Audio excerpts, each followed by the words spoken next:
Miss Mensah, Yes. I am Kang Ji-hoon. I own the building. The first thing Zoe Mensah did when she walked into apartment 4B was open every window. It was a Tuesday in October, the kind of Tuesday that smells like rain that hasn't arrived yet, and she stood in the middle of the empty living room with her single suitcase and her one good lamp, and her heart doing something complicated inside her chest that she did not have the energy to examine. The apartment was small. The walls were a clean, unforgiving white. The floors were dark hardwood, the kind that held light in their grain and gave it back slowly. There was one window in the kitchen that faced a narrow courtyard, and one in the bedroom that faced nothing in particular. It was the kind of place that could become something with the right attention. She was going to give it that attention. She had given everything she owned that kind of attention her entire life, and she was not going to stop now. She dropped her suitcase by the door and walked to the kitchen window and pushed it open. Cold air moved in immediately, carrying the particular smell of a city in autumn, wet concrete and old leaves and something faint and sweet she could not name. She stood there for a moment with her hands on the windowsill and looked out at the narrow courtyard below. She did not cry. She had already done that 3 weeks ago in her mother's kitchen in Lagos, sitting on the floor with her back against the fridge while her mother braided her hair and said nothing because there was nothing to say. The marriage had ended. The apartment in Lekki with the high ceilings and the balcony that caught the morning light had been given back. The life she had been building for 4 years had been quietly and completely dismantled, and she had packed what was left of herself into one suitcase and booked a one-way flight to Seoul. She had a job, a good one, a research position at a design institute in Mapogu, the kind of position that comes once in a career and arrived exactly when everything else had collapsed, which was either terrible timing or the only timing that could have worked. She had a friend in Seoul, her university roommate, Adais, who had moved here 7 years ago for love and stayed for reasons that had nothing to do with it anymore. And she had this apartment found through a listing that Adais had sent at midnight with a single message: affordable, clean, good bones. The landlord is cold, but fair. She had not asked what cold meant. She was about to find out. The knock on her door came at exactly 6 in the evening. She opened it to find a man standing in the hallway with a folder in his hand and an expression on his face that she could only describe as organized. He was tall, Korean, somewhere in his mid-30s, dressed in a dark gray sweater and trousers that suggested he had thought about his appearance without caring about your opinion of it. His jaw was sharp, his eyes were the color of deep water, and they moved over her face with the quick, assessing efficiency of someone who cataloged information the way other people breathed, without emotion, without warmth, without anything she could identify as welcome. "Miss Mensah," he said, not a question, a statement, offered the way a man offers a fact he has already verified. "Yes," she said. "I am Kang Ji-hoon. I own the building." He held out the folder. "Your lease agreement, standard 12-month term. The building rules are on page 4. I ask that you read them before signing." She took the folder. She looked at him for a moment. He was looking back at her with the patient, steady stillness of a man who was accustomed to waiting for people to process what he had just said. "Would you like to come in?" she asked. "That is not necessary," he said. "I only needed to deliver the documents." "Okay," she said. He nodded once. He turned to leave. "Mr. Kang." He paused, turned back, very slightly. "Thank you for the apartment," she said. "It has good bones." Something moved through his face. It was brief and she almost missed it entirely. Not quite a reaction, more like the shadow of one, the ghost of something that passed through and left no evidence behind. "You have not lived here long enough to know that," he said. "I know bones when I see them," she said. He looked at her for exactly 1 more second. Then he turned and walked back down the hallway toward the staircase door, and she watched him go, and she closed her door, and she stood in her empty apartment with the lease folder in her hand, and something that felt unexpectedly like amusement sitting in her chest where the grief had been an hour ago. Kang Ji-hoon lived on the 5th floor. She was on the 4th. She did not know this yet. Welcome to Soul of Africa. Please like, share, and subscribe to this channel and turn on your notifications. We have so many more stories waiting for you. And every single one of them hits deeper than the last. He had owned this building for 6 years. He had purchased it the same week he ended his last serious relationship, a fact his older sister Suyeon found either poetic or tragic depending on her mood and whether she had eaten. The building was a 5-story residential walk-up in a quiet part of Mapo-gu, 8 units total, all currently occupied. He managed it himself, not because he needed to. His other properties were handled by a management firm, but because this building had been his grandmother's, and some things you do not hand to strangers. His grandmother had lived on the 5th floor for 31 years. She had died in the spring, quietly, in the chair by the window where she liked to watch the street below. He had kept the 5th floor apartment empty for almost 8 months. He had moved into it 4 weeks ago for reasons he had not explained to anyone, not even Suyeon, who had asked 3 times and received 3 different non-answers and was currently treating him with the resigned exasperation of someone who has long ago accepted that certain people will not be helped. He went back upstairs after delivering the lease and stood at his kitchen window with a glass of water and looked out at the same courtyard she was looking out at below him and thought about nothing in particular. He had been doing that a lot lately, standing in rooms thinking about nothing. His business partner Min Suk called it a shutdown phase. His therapist, when he had briefly had one, called it emotional withdrawal following sustained stress. His grandmother would have called it sulking and made him soup. He was inclined to agree with his grandmother. He finished the water. He rinsed the glass. He went to bed. He did not think about his new tenant again for exactly 4 days. On the 5th day, at 11:47 in the evening, something came through his ceiling. He was lying on his back in the dark, not asleep, not particularly awake, existing in the specific halfway state that had become his standard rest since moving back into this apartment. The building was quiet, the way old buildings are quiet at night, creaks and whispers, the low murmur of the city through the walls. He had learned the building's language in the weeks since moving in. He knew the particular sound of the pipes in the morning, the way the front door announced itself 2 floors down, the rhythm of his neighbors' routines. He did not know this sound. It started low, a hum almost, like someone catching a note without meaning to.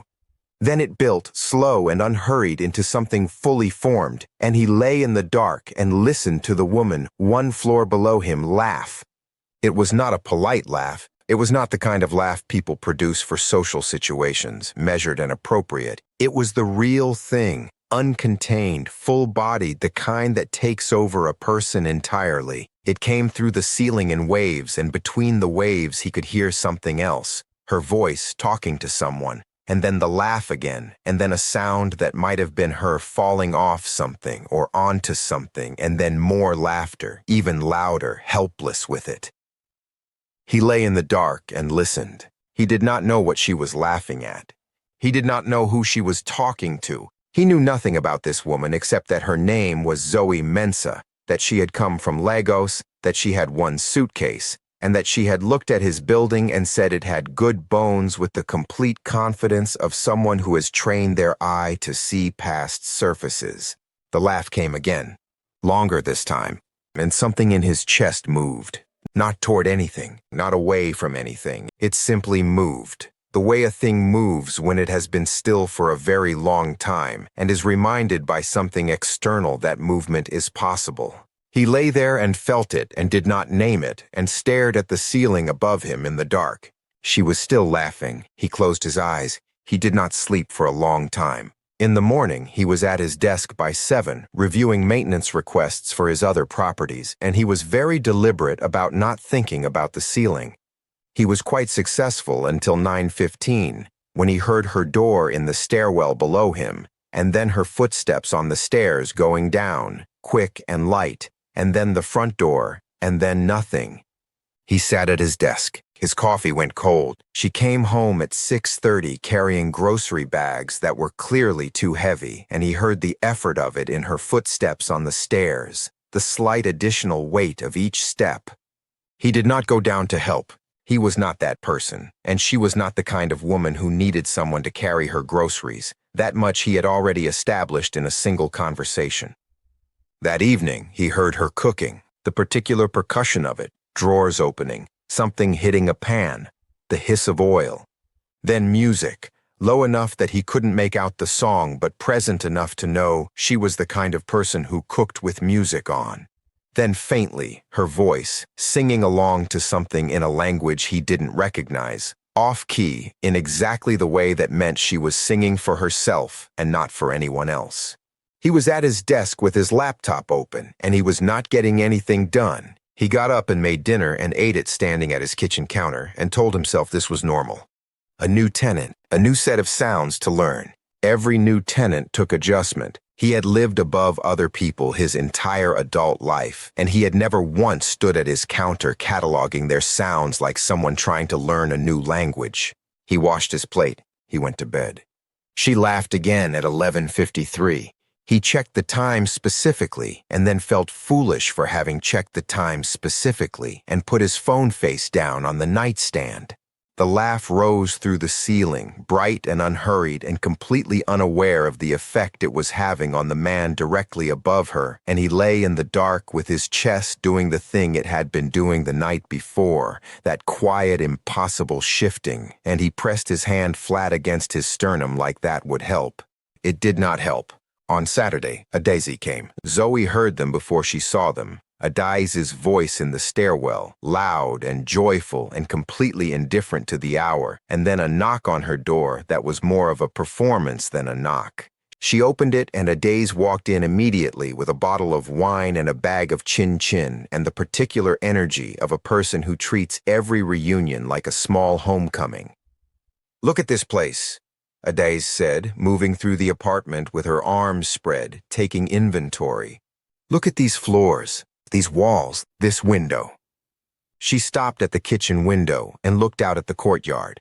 "Okay, I see it. Good bones." "That's what I said," Zoe said, "because we were raised correctly." Adai's turned back to her. She looked at her properly, the way you look at a friend you haven't seen in 2 years, the way that includes everything, the weight of what happened and the weight of what comes next. She crossed the room and held Zoe's face in both hands. "You look good," she said. "You look tired and good." "That is exactly how I feel," Zoe said. "Tired and good is the correct starting position," Adai said. "It only goes up from there." They sat on the floor because Zoe only had one chair and opened the wine and talked until past midnight, the way they used to talk in their university room in Ibadan, cross-legged and close, the whole world reduced to the radius of the conversation. Adai's talked about her work, her apartment in Hongdae, the man she was not quite seeing but was definitely not seeing.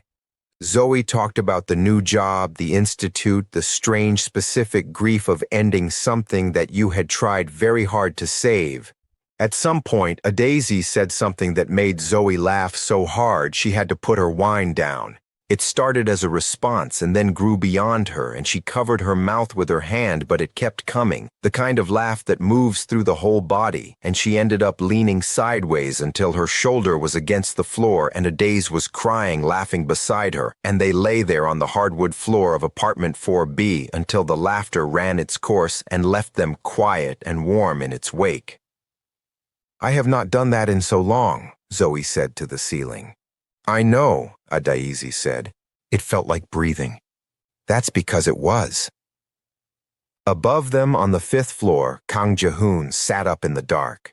He had been almost asleep finally, genuinely almost there, and then her laugh had come through the ceiling and he was awake before he could stop himself. He sat in the dark with his hands on his knees. He could hear 2 voices now. She had someone over. He could not make out words, only the shape of conversation, the rise and fall of it, and then the laughter again, both of them this time, layered and overlapping, and the sound of it moved through the dark of his room like something warm entering a cold space. He sat with it. He had not felt this particular kind of awake in a very long time. The awake that doesn't come from coffee or urgency or responsibility, but from something less manageable and more alive. He was aware of this. He was aware that awareness was not the same as understanding. He pressed the heels of his hands against his eyes. He sat there for a while. Then he got up, went to the kitchen, drank a glass of water in the dark, and stood at his kitchen window looking at the narrow courtyard below. Her kitchen light was on. He could see the yellow square of it on the courtyard stone below, warm and particular, the light of a room being used by someone who was present in it. He watched it for a moment.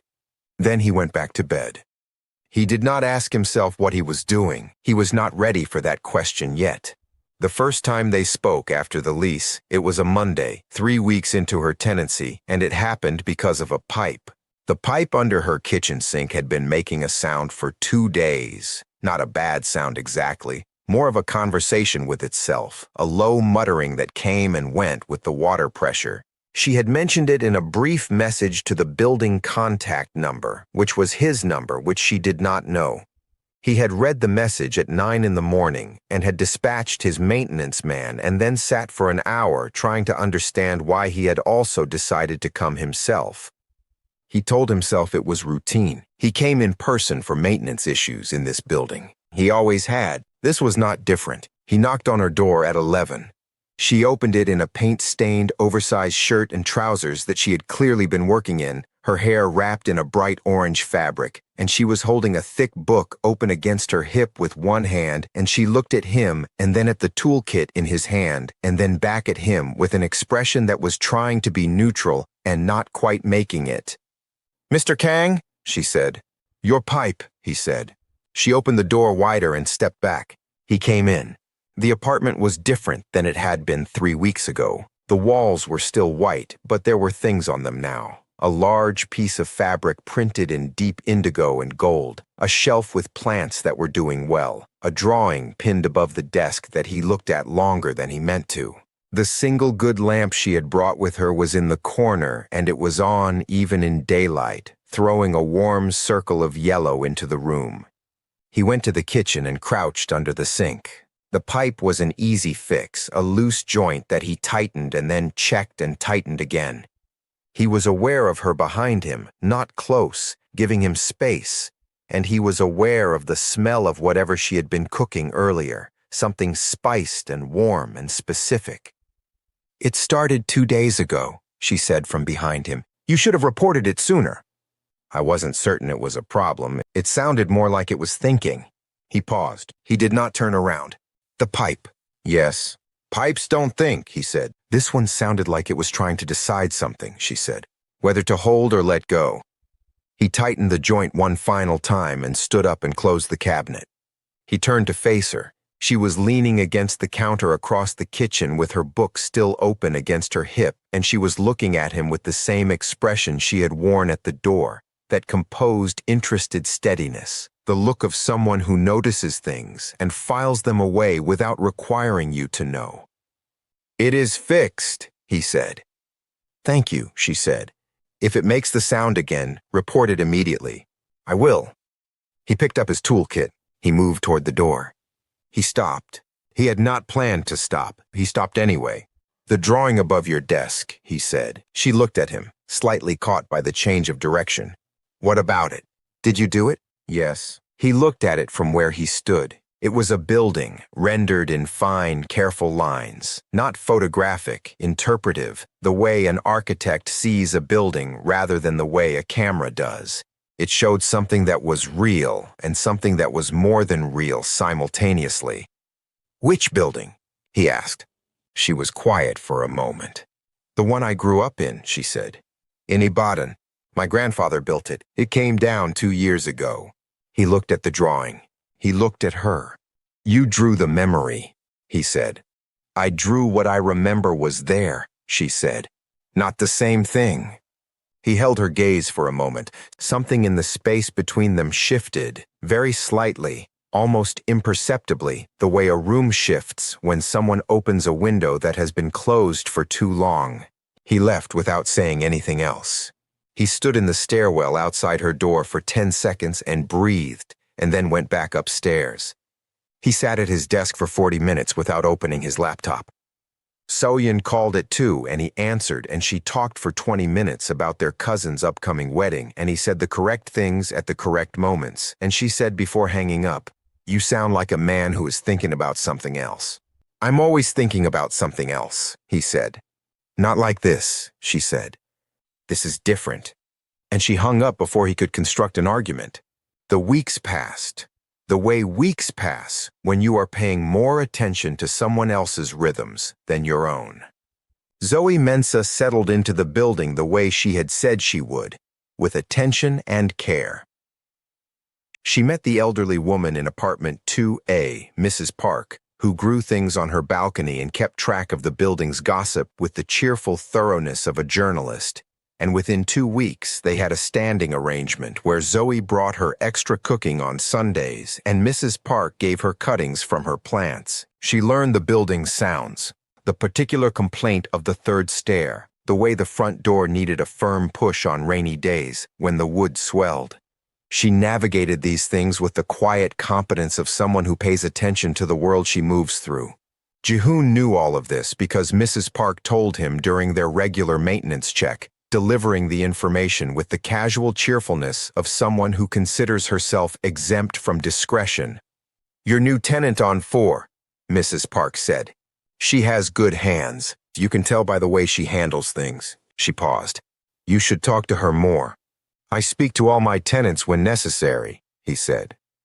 "That is exactly what I mean," Mrs. Park said. He changed the subject. He was running a company. He had 3 residential properties and 1 commercial building and a development project in Seoul that was currently 3 months behind schedule because of a permits issue that required daily management. He had a full life. He had, by any reasonable measure, no space in that life for whatever this was. He went downstairs to check the boiler on a Thursday afternoon, and she was in the basement laundry doing her washing, sitting on top of the machine that wasn't in use with her phone in her hand, apparently in the middle of a video call. She looked up when he came in and held up one finger, meaning, "Give me a moment." And he stood by the boiler and tried to focus on the boiler, and she said into her phone, "Adayez, I have to go. Yes, I'll call you tonight. Yes, I know. Goodbye." And then she looked at him. "Sorry," she said. "I'm here for the boiler," he said. "Of course," she said. He checked the boiler. It was fine. It was entirely fine. He had known it would be fine. He had invented a reason to look at a boiler on a Thursday afternoon, and he was standing in a basement laundry being completely obvious about it to a woman who was watching him with that particular expression she had, calm and direct and containing something that was either amusement or understanding, and possibly both. "Mr. Kang," she said. "The boiler is functioning normally," he said, not turning around. "I know," she said. "I can hear it." A pause. "Why do you live in this building?" He turned then. She was still sitting on the machine, her phone in her lap, looking at him with the complete honest directness that was becoming, he was discovering, something he could not prepare for, no matter how many times it arrived. "It was my grandmother's apartment," he said. Which was true. Which was also not the whole answer. She considered this. "And you moved back in because the apartment was empty." "You have other apartments," she said. "Presumably." He looked at her for a long moment. "My grandmother died in the spring," he said. "She lived on the 5th floor for 31 years. I did not want to rent it to a stranger." Something in her expression changed. Not pity. He would not have been able to tolerate pity, but something gentler than that. Recognition, maybe. The look of someone who understands the specific logic of keeping certain spaces close to certain people. "I'm sorry," she said. Simply, without excess. "Thank you," he said. Also simply. They looked at each other across the small basement room. The washing machine she was sitting on completed its cycle with a final decisive thud, and she startled slightly and then laughed, small and surprised, and he felt his chest do the thing. He left before he could examine it. The first time she knocked on his door, it was November, 6 weeks into her tenancy, and it was past 10 at night, and she was holding a pot. He opened the door and looked at the pot and then at her. "I made too much," she said. "Ofe onugbu. It is a soup. I didn't know how much to make for one person, and I made it for 4, and Adaz cannot come tonight." She looked at him steadily. "You do not have to take it. I can bring it to Mrs. Park." He stood in his doorway, looking at this woman holding a pot of soup at 10 in the evening with the expression of someone who is committed to a thing and is too honest to pretend it was entirely about the surplus. He understood the gesture for what it was. Not a move, not a manipulation. A human thing offered honestly with both hands. He stepped back from the door. She came in. His apartment was neat in the specific way of a person who keeps things controlled because some other part of their life is not. She noticed this immediately. The surfaces were clear, the furniture was considered, there were almost no personal objects except for a photograph on the shelf by the window that she looked at briefly. An older woman in a chair by a window, looking down at a street below her. "Your grandmother?" she said. "Yes," he said. She looked at the photograph for a moment. Then she took the pot to his kitchen, and he watched her move through his space with the particular ease she brought to everything, unhurried and present and completely unintimidated by him, which was not something he was accustomed to. Most people around him were conscious of who he was in one way or another. She was conscious of him in a way that had nothing to do with his money or his name or the buildings he owned. She was conscious of him the way you are conscious of a person you are genuinely interested in. He was not sure what to do with this. She put the pot on his stove and turned to him. "Do you have bowls?" He got bowls.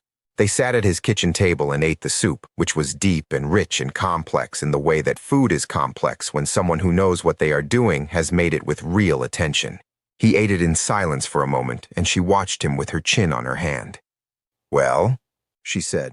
"It is very good," he said.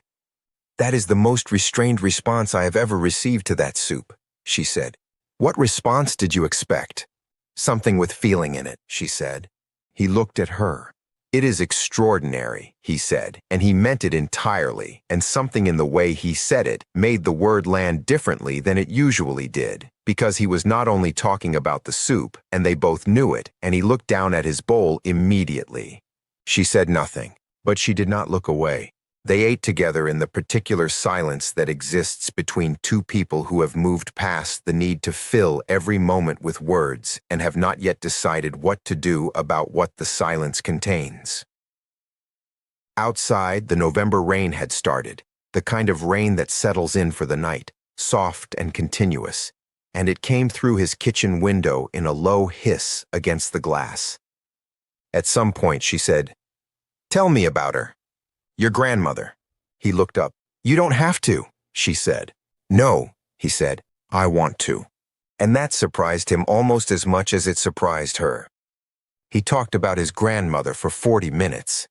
About the smell of her apartment, chrysanthemum tea, and old wood, and the particular soap she had used for 50 years. About the way she had moved through her kitchen, precise and unhurried. The way she had of holding your face in both hands when she looked at you, as if she wanted to see everything at once.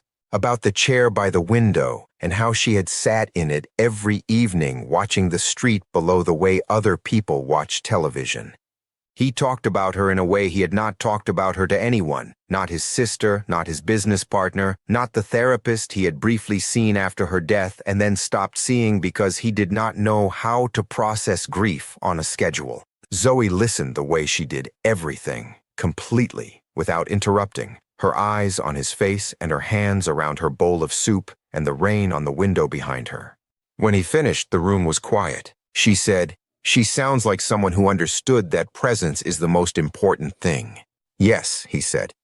"That is exactly right. My grandfather was like that," she said. "That building I drew, he built it with his own hands. He sat on the front step every evening to watch the neighborhood. When it came down, I felt like I lost the whole street." He looked at her. "But you drew it," he said. "I drew what I remember was there," she said. "So it doesn't disappear. That's why you keep the lamp on," he said. The realization arriving as he said it, she looked at him, slightly surprised. "What do you mean?" "The lamp in your apartment," he said. "It is on even in daylight. It is the kind of lamp someone carries with them." He paused. "It is your grandfather's lamp." She was very still for a moment. Then she looked at the table. "It was in the building when they took it down," she said quietly. "It was the only thing I went back for." He said nothing. He understood from his grandmother's chair by the window that some objects carry people inside them. That to keep the lamp lit is to keep a presence in the room. They sat in that understanding for a while. Two people in a kitchen in November with the rain on the glass, each carrying something they had brought from somewhere else. Each finding in the other a particular quality of comprehension that did not require explanation. She left at midnight.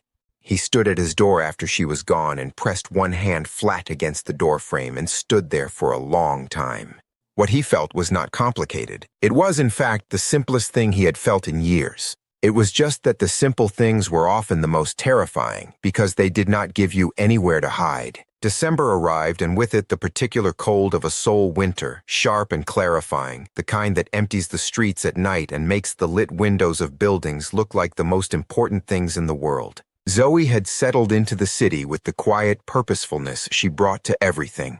The research position was good, genuinely good, the kind of work that asked real things of her and returned real things in exchange. She was building something here. She could feel the architecture of it forming, the slow accumulation of a life being reconstructed on different ground. She thought about Kofi less. Not never, but less. The grief had changed shape, the way grief does when you stop fighting it and let it become what it actually is, which is not an ending but a shedding, the leaving behind of a self that no longer fits. She thought about the man on the 5th floor more than was probably advisable. She was aware of this. She was also aware that awareness was not the same as action, and that she was in no condition to take action, and that Kang Ji-hoon had given her absolutely no indication that action was something he was interested in. He was contained and controlled and precise. He was kind in the specific way of someone who has decided that kindness is a discipline rather than an instinct.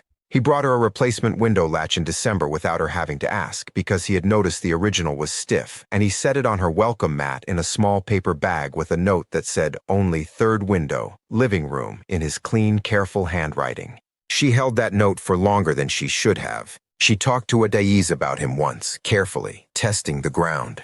"The landlord?" Adaiz said, her eyebrows doing something significant. "We are not having this conversation," Zoe said. "We are absolutely having this conversation," Adaiz said. "Tell me everything." "There is nothing to tell," Zoe said. "He is private and careful, and he ate my ofe onugbu and described it as extraordinary and then looked at the table." Adaiz was quiet for a moment. He said extraordinary and then looked at the table. "Yes. Zoe, I know." "Zoe, that man is—" "I know," Zoe said. "I know. It doesn't matter. I am not in a place for this. He is not the kind of man who is in a place for this. We are neighbors who have shared a meal. That is all." Adaiz looked at her with the expression of someone who has decided not to argue with a person who is not ready to hear the argument but is filing everything away for later. "Okay," she said. "Tell me when you're ready."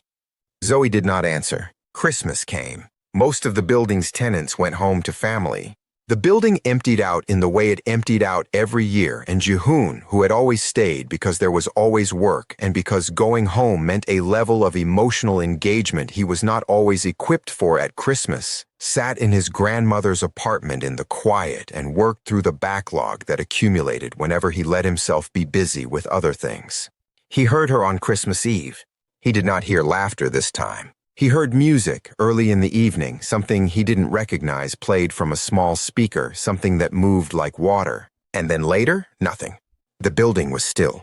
He went to the kitchen to make tea and looked out the window at the courtyard, and her kitchen light was on, yellow and steady in the dark of Christmas Eve. He stood there for a long time.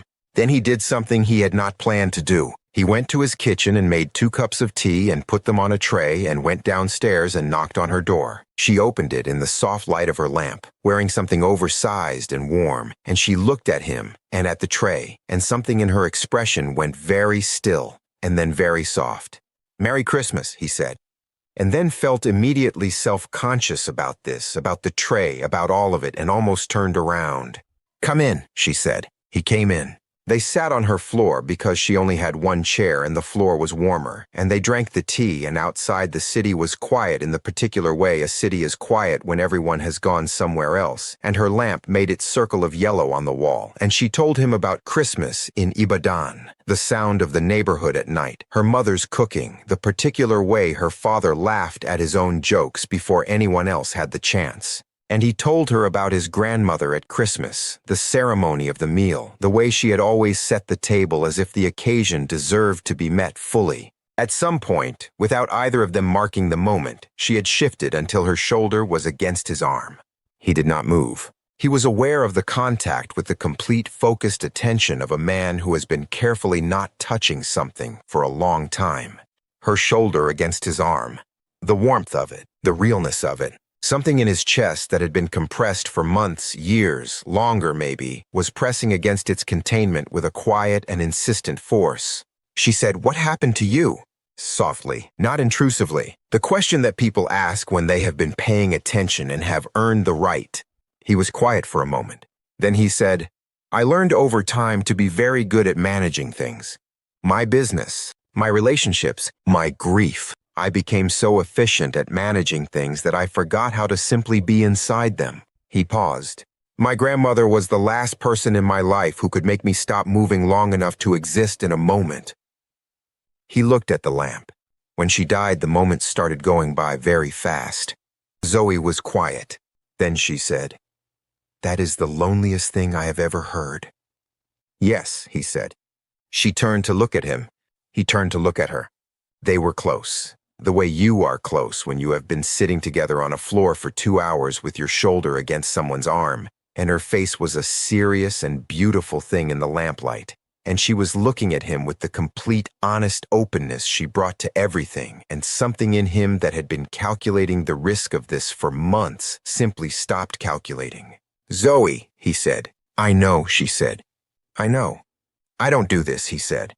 "I don't know how to do this. I have been controlled for so long that I have forgotten what the other thing feels like. I am not in a place for this either," she said. "I ended a marriage 4 months ago and moved to a country where I knew one person, and I am not built for another mistake." "I know," he said. "But," she said. "But," he said. They looked at each other for a long moment in the yellow light of her grandfather's lamp, two careful people who had both been very alone for longer than they had admitted, holding the weight of what was between them with both hands. Then she said, "I think we should move slowly."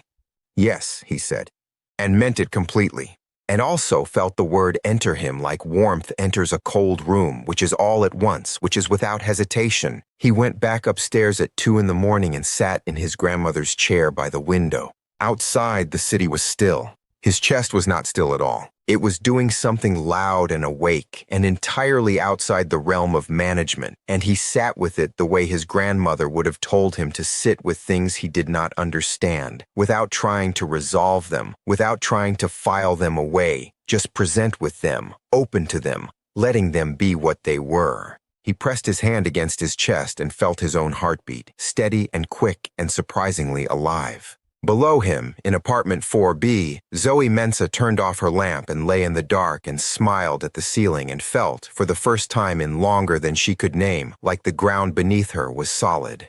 January brought the kind of cold that makes Seoul feel ancient, the wind off the mountains carrying the smell of something older than the city. They moved slowly the way they had agreed to move slowly, which turned out to be its own kind of intensity. The long conversations in her apartment or his, the tea, the meals, the growing ease of being in the same room with someone and not needing to perform.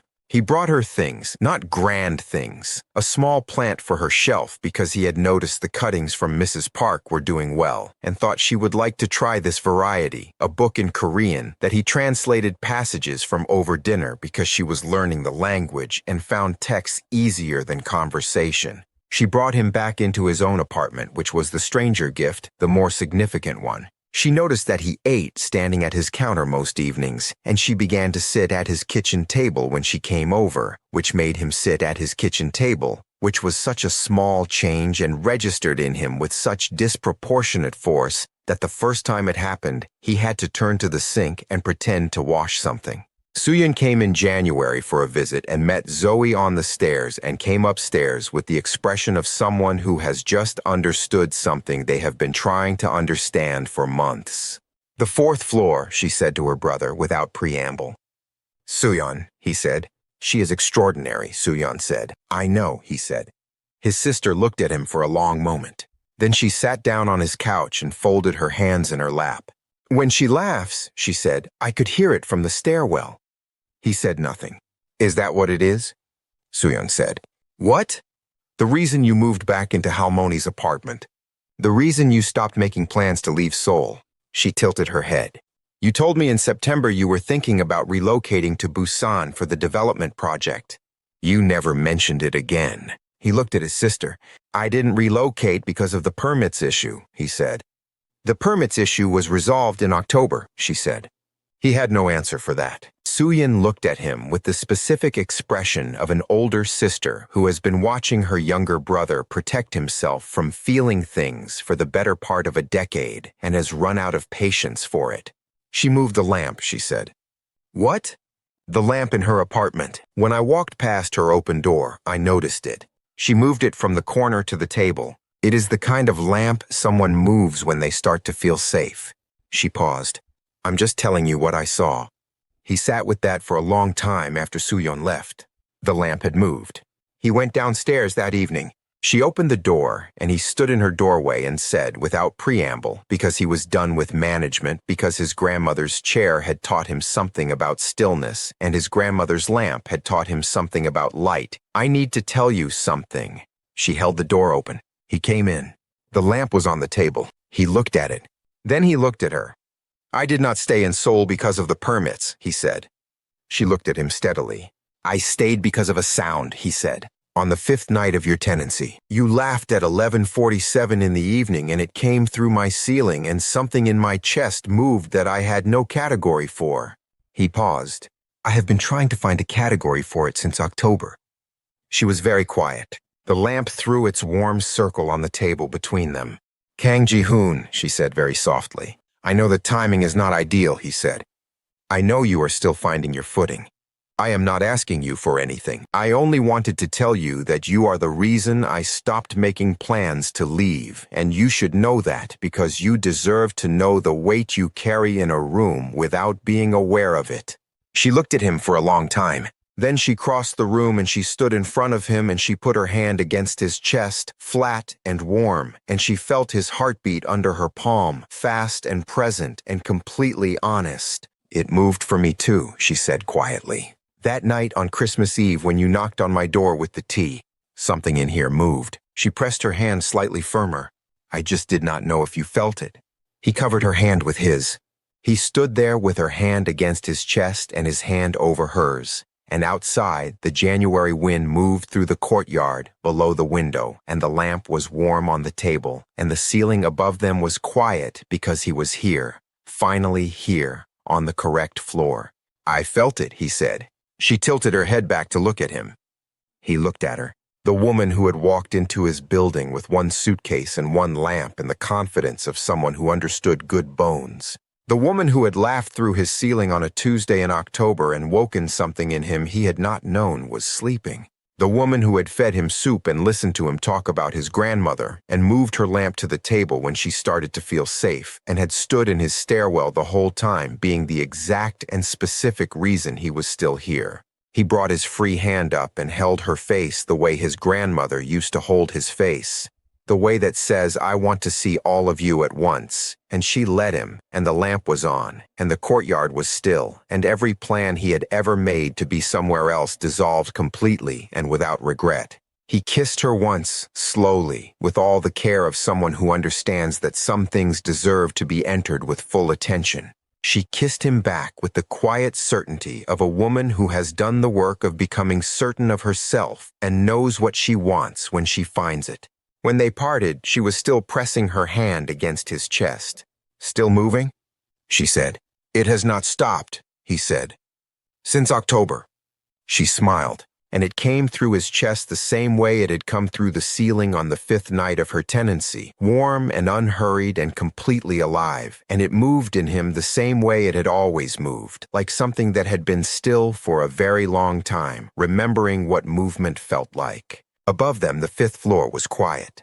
The lamp was on, and Kang Ji-hoon, who had packed a life into a plan to leave and had been stopped by a sound through a ceiling, and a woman with one lamp and the ability to see bones in everything she touched, stood in apartment 4B on a January evening and felt, for the first time in longer than he could name, like he was exactly where he was supposed to be. The city moved outside. The courtyard sat in its particular winter quiet.